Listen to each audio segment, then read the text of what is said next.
యాకోబు రాసిన పత్రిక 1వ అధ్యాయం 4వ వచనం ధ్యానించుకుందాం. దేవుని యొక్కయు ప్రభువైన యేసుక్రీస్తు యొక్కయు దాసుడైన యాకోబు అన్ని దేశములైన చెదిరి ఉన్న 12 గోత్రముల వారికి శుభమని చెప్పి వ్రాయినది. యాకోబు తాను ఇంట్రడ్యూస్ చేసుకుంటున్నాడు. నేను దేవుని దాసుడని చెప్తున్నాడు. దేవుని దాసుడని ఊరికి చెప్పుకోవటం కాదు. ఎవరైనా సరే, నేను కానీ ఇంకెవరైనా కానీ దేవుని దాసుడు అంటే దేవుడు సర్టిఫై చేయాలి.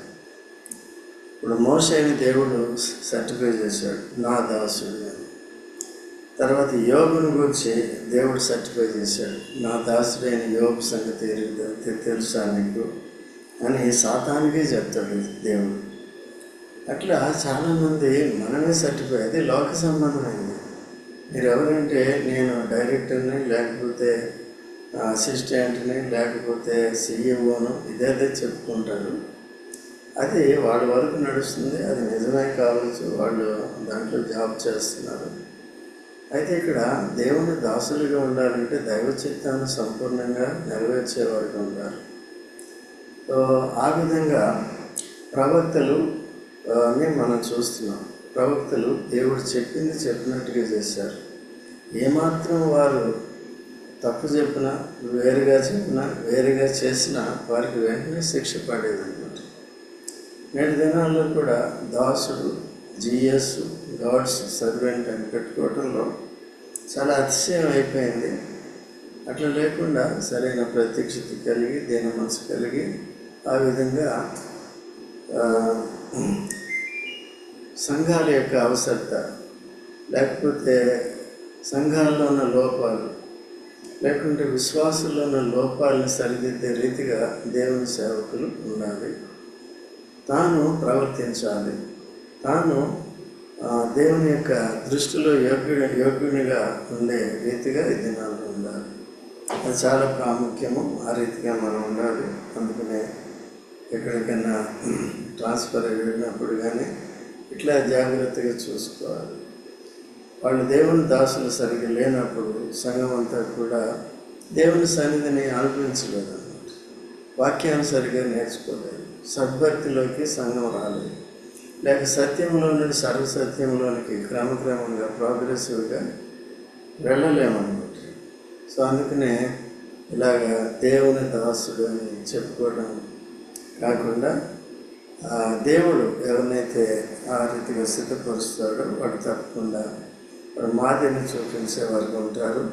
అపోస్తలుడు పౌలు కూడా అదే మాట చెప్తాడు, నేను క్రీస్తును పోలి నడుచుకున్న ప్రకారం మీరు నన్ను పోలి నడుచుకోండి. సో ఆ విధంగా ఉండాలి. విశ్వాసులైన మనం కూడా ఇతరులకి మాదిరికరంగా ఉండాలని కూడా చెప్తూ ఉంటారు. ఇళ్లలో భార్యాభర్తలు కూడా పిల్లలకి మాదిరికరంగా ఉండాలని చెప్తూ ఉంటారు. కాబట్టి అలాగా మనం మాదిరిని పాటించేవారు ఉంటారు. డిజిగ్నేషన్స్ని బట్టి అతిశయించకూడదు. అందుకని ఈ సంఘాల్లో డిజిగ్నేషన్స్ అవసరం లేదు. సో దీన మనసు కలిగి దేవుడిచ్చిన పరిచర్య నమ్మకంగా చేయటం చాలా ప్రాముఖ్యం. నిన్న కూడా మనం విన్నాం. ఇక్కడ ఎవరికి రాస్తున్నాడంటే అన్య దేశములు యందు చెదిరి ఉన్న 12 గోత్రముల వారికి శుభమని చెప్పి రాయింది. అన్య దేశాల్లోకి ఇశ్రాయేలు చెదరగొట్టబడ్డారు. సో అక్కడ కూడా విశ్వాసులు ఉన్నారు, క్రైస్తవ విశ్వాసులు. వారందరినీ ఉద్దేశించి ఈ రీతిగా రాస్తున్నాడు, ధైర్యపరచడానికి, ప్రోత్సాహపరచడానికి. అప్పుడున్న పరిస్థితులను బట్టి, అప్పుడున్న పరిస్థితులు ఇప్పుడు కూడా ఉంటాయి. లోకం ఇప్పుడు కూడా ఒకే రీతిగా ఉంటుంది. యేసు ప్రభు కూడా ఇప్పుడు ఒకే రీతిగా ఉంటాడు. ఆయన పరిశుద్ధత విషయంలో, ప్రేమ విషయంలో తాను వాగ్దానం చేసి దాన్ని నెరవేర్చే విషయంలో ఎప్పుడు ఒకటే రీతిగా ఉంటాడు. లోకం కూడా అదే రీతిగా ఉంటుంది. లోకం ఎప్పుడు కూడా మనల్ని అవిధేయులుగా చేస్తుంది, దేవుని నుంచి దూరపరుస్తుంది, అపవిత్రపరుస్తుంది, పరలోకానికి దూరపరిచి నరకానికి సమీపంగా చేస్తుంది, నరకానికి పంపిస్తుంది లోకం.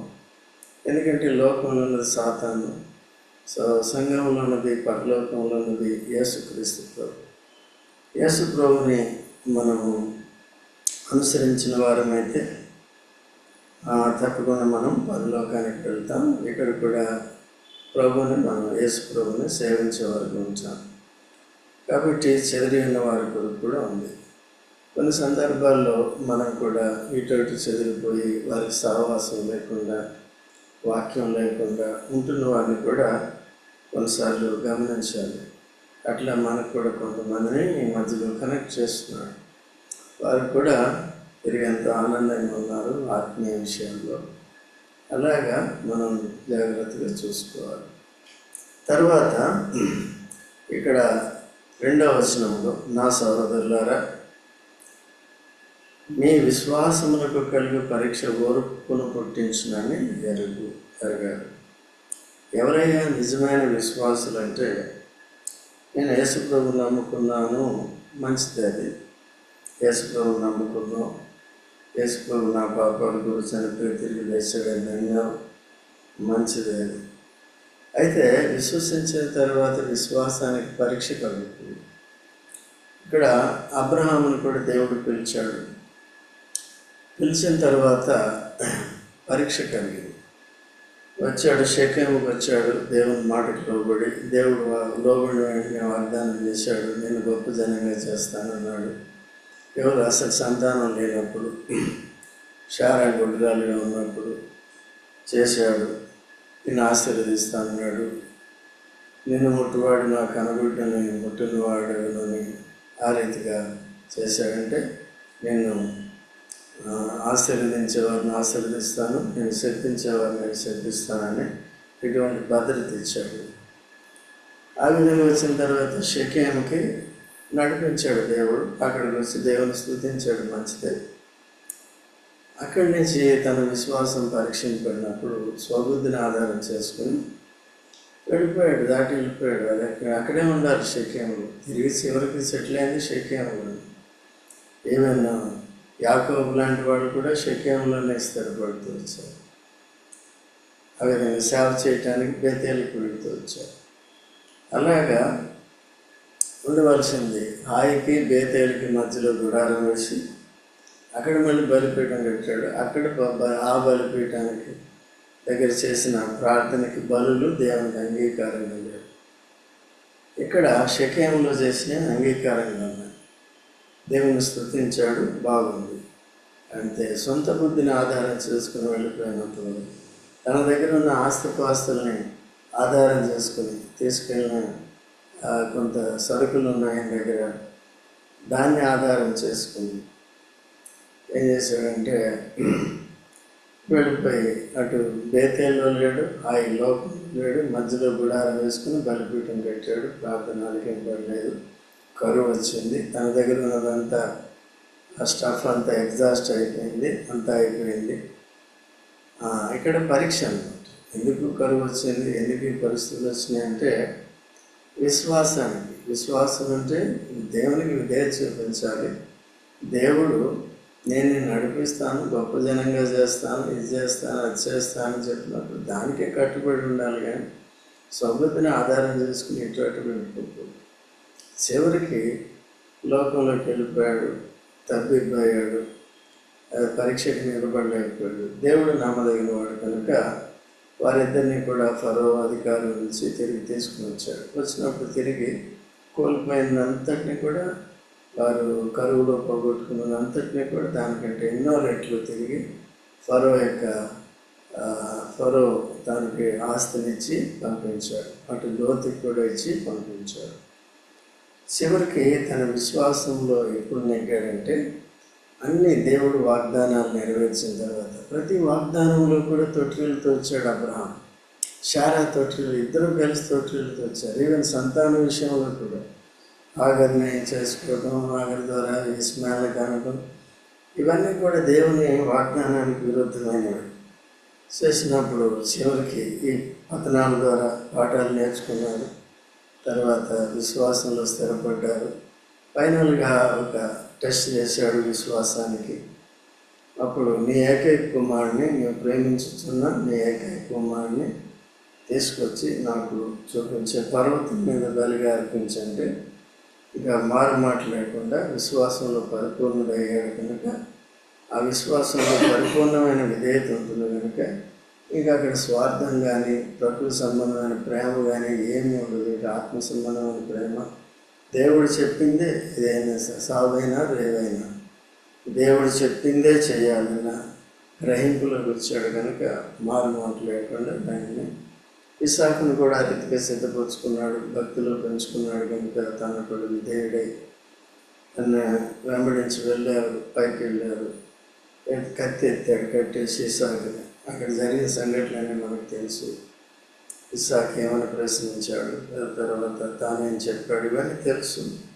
ఎత్తిన వెంటనే దేవుడు ఆపాడు, ఎందుకంటే అది కేవలం పరీక్ష. సో విశ్వాసానికి పరీక్ష. కాబట్టి ఎప్పుడైతే ఆ పరీక్ష అప్పుడు నెగ్గాడు అన్నమాట. నెగ్గిన తర్వాత దేవుడు ఇంకొక ఆశీర్వాదం ఇచ్చాడు ఆయనకి. నీవు నా మాట విన్నావు కనుక, నాకు భయపడేవాడు అని నేను గ్రహించాను కనుక నేను జనములకు తండ్రిగా చేస్తాను. అబ్రహాం అంటే హెచ్చింపబడిన తండ్రి, అబ్రహాం అంటే జనములకు తండ్రి. సో ఇప్పుడు అబ్రహాం ద్వారా 12 గోత్రాలు వచ్చినాయి. భౌతికంగా ఇశ్రాయేలు, ఆత్మీయంగా సంఘం కూడా వచ్చింది. ఎందుకంటే అబ్రహాము కుమారుడిగా యేసు ప్రభు పుట్టాడు. నిన్ను బట్టి భూమి మీద ఉన్న సమస్త వంశాలని నేను ఆశీర్వదిస్తానని చెప్పాడు. అందుకని ఏ భేదము లేదు, అందరూ పాపులు కనుక అందరికీ సువార్త చెప్పమన్నాడు. సర్వలోకానికి వెళ్ళి సర్వ సృష్టికి అంటే సర్వ వంశానికి. ఈ మతం లేదు, ఆ మతం లేదు, ఈ కులం లేదు, ఆ కులం లేదు, ఈ దేశం లేదు, ఆ దేశం లేదు, సర్వ జనులు కూడా యేసు ప్రభువునందు విశ్వాసం నుంచి మానవ వాగ్దానాల్లో రక్షణ పొంది ఆశీర్వదింపబడి దేవుని బిడ్డలుగాను, ఇంకో రకంగా అబ్రహాం సంతానంగా మనం ఉండాలని తాను హెచ్చరించారు.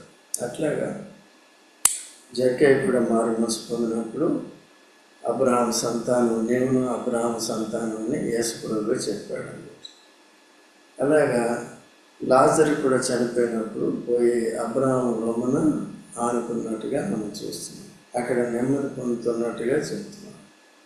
తన విషయంలో నరకంలో ఉన్న ఆ ధనవంతుడికి రెప్పులు ఇచ్చింది అబ్రహాం. అలాగా తన అబ్రహాము సంతానం అంటే అబ్రహాములో వాగ్దానం ఇవ్వబడింది. అబ్రహాములో యేసు ప్రభువుని గురించిన వాగ్దానం, యేసు ప్రభువుని నమ్మి రక్షకుడిగా అంగీకరించి ఆ రక్షణలో కొనసాగించిన వారందరికీ కూడా ఇటువంటి ఆశీర్వాదాలు ఉంటాయని దేవుడు అబ్రహాముని మూల పురుషుడిగా విశ్వాసులకు పెట్టాడు. సో మనమంతా కూడా అదే జాబితాలో ఉన్నాం, మంచిది. అయితే కొన్నిసార్లు ఏమవుతుంటుందంటే విశ్వాసమునకు కలిగి పరీక్ష ఓర్పును పుట్టించునని ఎరిగి. ఈ ఓర్పు ఏంటంటే ఈ ఓర్పు ఉండదు. పేతురికి ఏముండదంటే ఓర్పు ఉండదు అన్నమాట. యేసు ప్రభు ఏదైనా చెప్తే ఇది చేయాలి, అది చేయాలి, అలా చేయాలని తొందరపాటు అన్నమాట.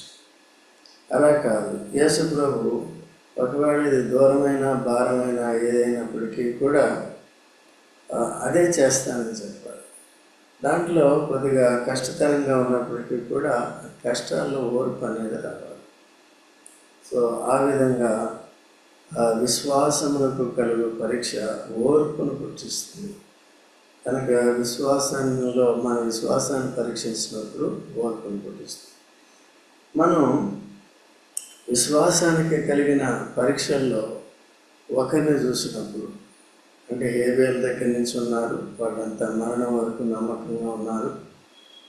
అయితే యోబు సంగతి కూడా మనం తరచూ చూసినప్పుడు ఎంత సహనం అంటే తన ఆరాధనలో కనబడుతుంది. ఆరాధించాడు అంత తప్పైనంటే ఆయనలో ఏముందండి? ఓర్పు. పరిపూర్ణమైన ఓర్పు ఉంది, ఇంత అంతా కాదు. సో అలాగా ఓర్పుని కనపరుస్తూ దేవుడు అందుకని తన 2 అంతలుగా అంత్యదశలో ఆశీర్వదించి తన జీవితాన్ని కూడా డబుల్ చేశాడు. కాబట్టి ఆ విధంగా 70 సంవత్సరాలు బ్రతికేది, 140 సంవత్సరాలు తన వయసు ఆ విధంగా చేశాడు. కనుక అన్నీ కూడా నూతనమైనవి తన జీవితం ఇచ్చాడు. కనుక ఎప్పుడు కూడా ఓర్పు అనేది రావాలి. ఓర్పు ఇంకోటి ఏంటంటే యేసుక్రీస్తు ప్రభు రెండోసారి వస్తానని వాగ్దానం చేశాడు. ఆ విషయంలో కూడా మనకు ఓర్పు ఉండాలి. రేపు వచ్చే నేను ఇక్కడ బాధలు తట్టుకోలేకపోతున్నాను అనకూడదు అనమాట. ఆ వచ్చేది ఆ చేసేది అంతా కూడా ఆయన ఇష్టం కాబట్టి, దేవుని తండ్రి యొక్క చిత్తం కాబట్టి, ఆ సమయం వరకు మనం చేయవలసింది చేస్తూ వెళ్ళిపోవాలి. చేసే పరిచర్యలో జీవించే క్రైస్తవ జీవితంలో ఈ ఓర్పు కలిగి ముందుకెళ్ళాలి. ఈ ఓర్పు లేనట్లయితే మన విశ్వాసంలో సహనం అనేది ఉండదన్నమాట. అన్ని పొరపాట్లు చేసేస్తూ ఉంటాం. అందుకనే దేవుడు ఏంటంటే ప్రతికూల పరిస్థితుల ద్వారా మన విశ్వాసాన్ని పరీక్షిస్తాడు. ఇట్లా బైబిల్లో ప్రతి భక్తుడు కూడా, మీరు ఎవరైనా తీసుకోండి, ప్రతి భక్తుడు విశ్వాస విషయంలో పరీక్షింపబడ్డారు. వారికి తీవ్రమైన పరీక్షలు గుండా వెళ్ళారు. మనం ఇప్పుడు సమాజంగా కొన్ని చిన్న చిన్న పరీక్షలే కలిగి ఉంటున్నాం. ఒకవేళ కొంతమంది ఒకరికంటే ఒకరు ఎక్కువ శ్రమలు ఉండవచ్చు. వాళ్ళు అందుకనే సంఘ దర్శనం ఉండాలి. సంఘంతో కలిసి ఉన్నప్పుడు వారందరి కొరకు కూడా మనం ఆదరించవచ్చు, బలపరచవచ్చు, వారి కొరకు ప్రార్థన చేయవచ్చు. ఆ విధంగా చేయాలి. అందుకనే బలహీనులైన వారిని ఏం చేయమన్నాడు? హెబ్రీయులకు రాసిన పత్రిక 12వ అధ్యాయంలో చూడండి. 12వ అధ్యాయం 7వ వచనం నుంచి చదవండి. 12వ అధ్యాయం 7వ శిక్షాఫలము పొందుటకై మీరు సహించుచున్నారు. దేవుడు కుమారులనుగా మిమ్మును చూచుచున్నాడు. తండ్రి శిక్షింపని కుమారుడెవడు? కుమారులైన వారందరూ శిక్షలో పాలు పొందుచున్నారు. మీరు పొందని ఎడల దుర్బీజులే గాని కుమారులు కారు. మరియు శరీర సంబంధులైన తండ్రులు మనకు శిక్షకులై ఉండిరి. వారి యందు భయభక్తులు కలిగి ఉంటిమి. అట్లయితే ఆత్మలకు తండ్రి అయిన వానికి మరి ఎక్కువగా లోబడి బ్రతకవలెను కదా.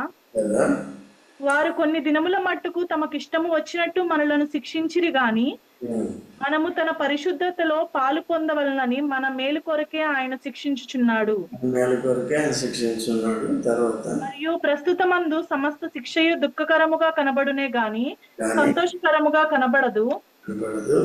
అయినను దాని యందు అభ్యాసము కలిగిన వారికి అది నీతి అను సమాధానకరమైన ఫలమిచ్చును. అభ్యాసం కలిగి ఉండాలి. తర్వాత కాబట్టి వడలిన చేతులను సడలిన మోకాలను బలపరచుడి. చూసారా?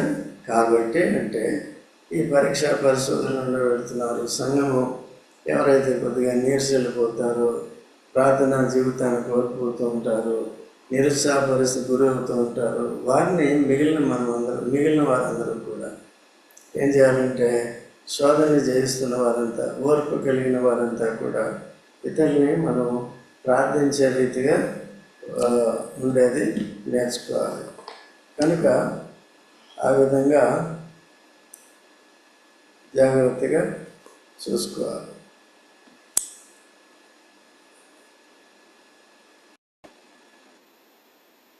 కాబట్టి సడలిన చేతులు, సడలిన మోకాళ్ళని ఏం చేయాలంటే బలపరచాలి. అందుకనే మన మధ్యలో సంఘములో చేరాలి. బలహీనలు ఉండాలి, బలవంతులు ఉండాలి. బలహీనల కొరకు బలవంతులు ఏం చేయాలి? ప్రార్థన చేయాలి కదా, వారిని ధైర్యపరచాలి, ప్రోత్సహించాలి. కాబట్టి ఈ భక్తులు ఏం చేశారంటే, అపోస్తలులు, యాకోబు లాంటి వాళ్ళు ఇటువంటి ఉత్తరాలు రాసి పెట్టారు. అందరికి కూడా దేవుని ఆత్మ ద్వారా ఇవన్నీ కూడా రాయబడింది. ఈ దినాల్లో ఇటువంటి యాకోబు వంటి సేవకులు మన దగ్గర లేనప్పటికీ కూడా ఈ పత్రికల ద్వారా వారే మనతో చెప్తున్నట్టుగా మనకి ఇది ఎంతో అనుకూలంగా ఉంటుంది. కానీ నేర్చుకునేవారు కొద్దిగానే ఉంటున్నారు. ఈ ప్రాముఖ్యత గుర్తించేవారు కొద్దిగానే ఉంటున్నారు.